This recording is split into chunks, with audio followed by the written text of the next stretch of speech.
What's up guys, Garrett here, aka Mr. Good Touch. We're back here with our trusted buddy Ninglanel, and today we're bringing you part 6, aka positioning in our key points on DPSing effectively in ESO. So, what is positioning? Well, positioning is where you need to be to stay safe, it's how you need to stand in a fight, it's the mechanics of a fight, and it's just situationally knowing what's going on around you.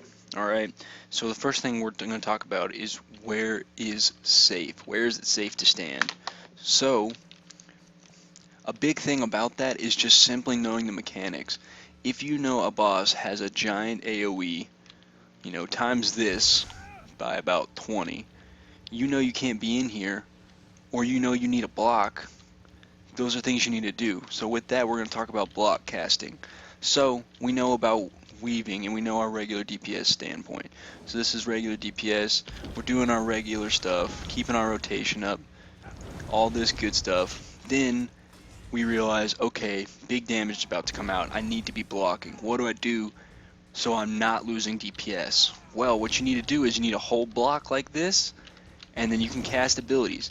Now, even though I'm holding block the whole time, and it looks like I'm losing block even though I'm casting abilities, I'm really not losing that block. See how it stays up the whole time? Now your numbers are going to be significantly lower because you're not weaving, but knowing when you need to do that is a big way to keep your numbers and keep generating damage while you're in the fight and not having to stop. Now as soon as that mechanic stops, you need to go right, so you're in your block casting mechanic stops, okay, now we're going to go right back into weaving. Alright, so that's the first thing we want to go over, block casting. Next thing we're going to talk about, and this is a big thing I see, guys, this is what I like to call motionless DPSing. Now when you watch me do a DPS test, or you ever watch me do a dungeon or anything like that, unless there's a mechanic I need to avoid or a red I need to get out of, I'm standing still. I'm doing my rotation, I'm not touching my W, A, S, or D numbers or keys. I'm standing still. And this is how you're going to keep your rotation from getting off target. This is how you're going to keep it from staying very smooth. You don't need to be doing all this. All this, it makes it so much harder to keep your rotation up, so much harder to weave, all that.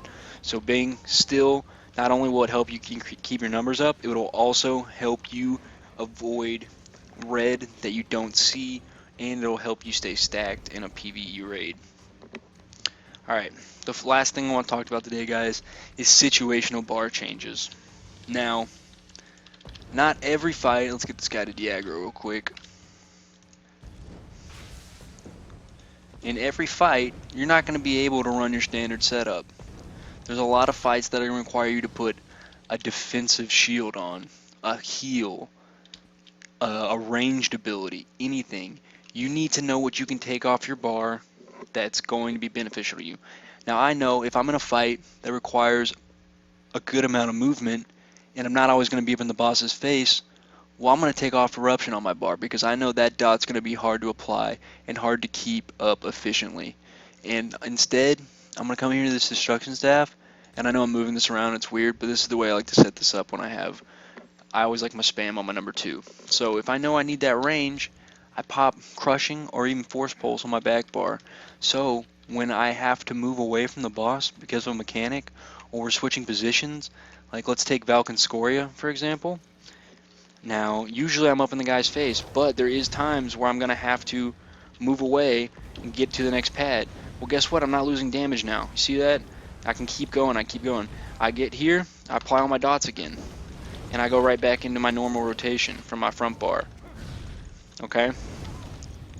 And that's a good situational bar change. Another good one is, let's say you need a shield, alright? And these are just things you're going to have to play around with, knowing what you need to put on for certain fights and knowing what certain fights require. If I'm in a fight where I know I'm going to be taking a little more damage and I absolutely need a shield to keep myself alive, I'll take something off and put on Harness Magic. It may not always be Flames of Oblivion, may not always be Eruption, but, usually for me, those are the two things I'm going to be switching. So, that's just my take on it, but for Magic DK specifically, but not every fight is going to be melee friendly, not every fight is going to be anything friendly, so you just really need to take the time to understand the mechanics of a fight, understand where you need to be standing, and how to stand still while you're DPSing it and take the most out of those times you get to free DPS. Alright guys, that's it for today. Make sure you come back for that part 7, and I hope to see you guys next time. Make sure to like, subscribe, and share to all your friends. Have a good one, guys.